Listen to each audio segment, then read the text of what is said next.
اور اب میں آپ کو سناتا ہوں ام المؤمنین سیدہ میمونہ بنت حارث کے واقعات اور حالات۔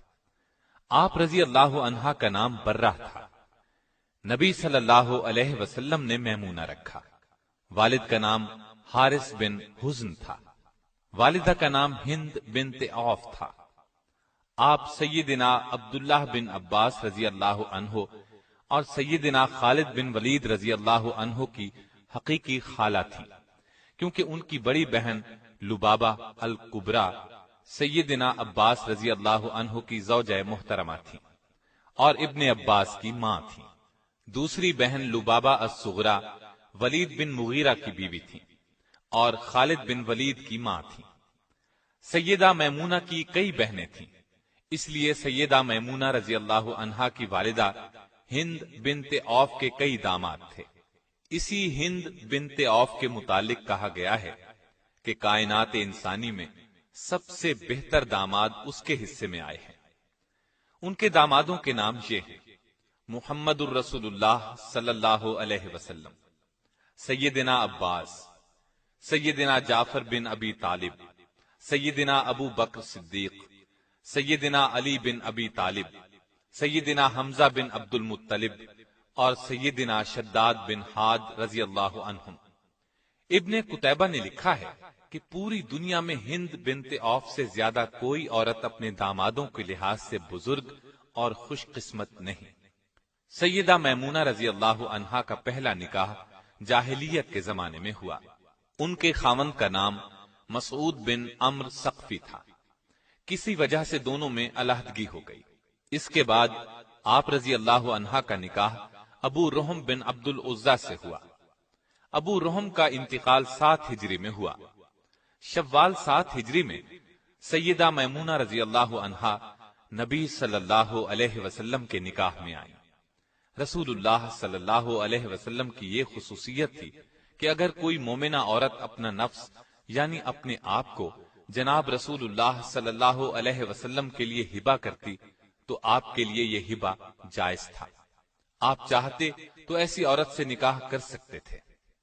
سیدہ میمونہ رضی اللہ عنہا نے بھی خود اپنے آپ کو نبی صلی اللہ علیہ وسلم کے ساتھ نکاح کے لیے پیش کر دیا اور آپ صلی اللہ علیہ وسلم نے ان سے نکاح کر لیا۔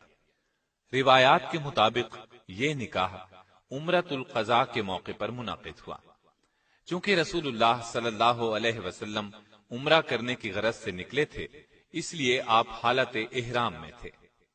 اس سے بعض لوگوں کو یہ غلط فہمی ہوئی کہ سیدہ میمونہ رضی اللہ عنہا سے رسول اللہ صلی اللہ علیہ وسلم کا نکاح حالت احرام میں ہوا، جبکہ سیدہ میمونہ رضی اللہ عنہا اس بات کی تردید کرتی ہیں اور فرماتی ہیں جب رسول اللہ صلی اللہ علیہ وسلم کے ساتھ میرا نکاح ہوا تو آپ احرام میں نہیں تھے اور خود سیدہ میمونہ بھی احرام میں نہیں تھی، کیونکہ حالت احرام میں نکاح کرنا جائز ہی نہیں ہے۔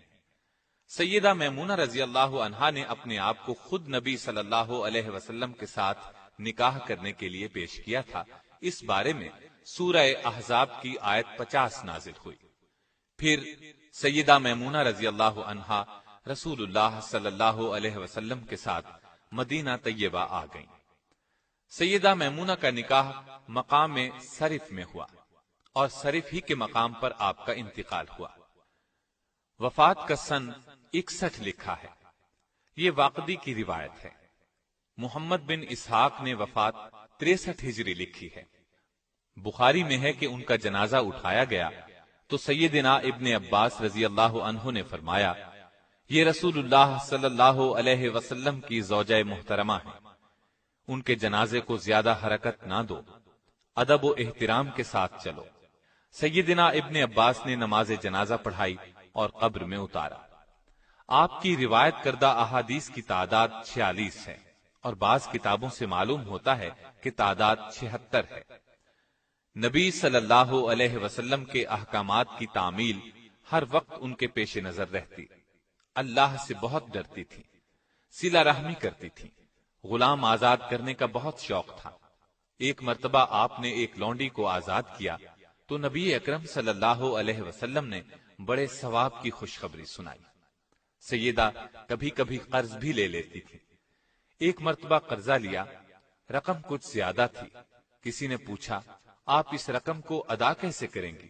آپ نے فرمایا نبی صلی اللہ علیہ وسلم کا ارشاد ہے جو شخص قرض ادا کرنے کی نیت رکھتا ہو تو اللہ تعالیٰ اس کا قرض ادا فرما دیتا ہے۔ رسول اللہ صلی اللہ علیہ وسلم کی تمام ازواج مطہرات میں سے سب کے بعد سیدہ میمونہ کا انتقال ہوا۔ اللہ تعالیٰ آپ رضی اللہ عنہا پر ہزارہا رحمت نازل کرے۔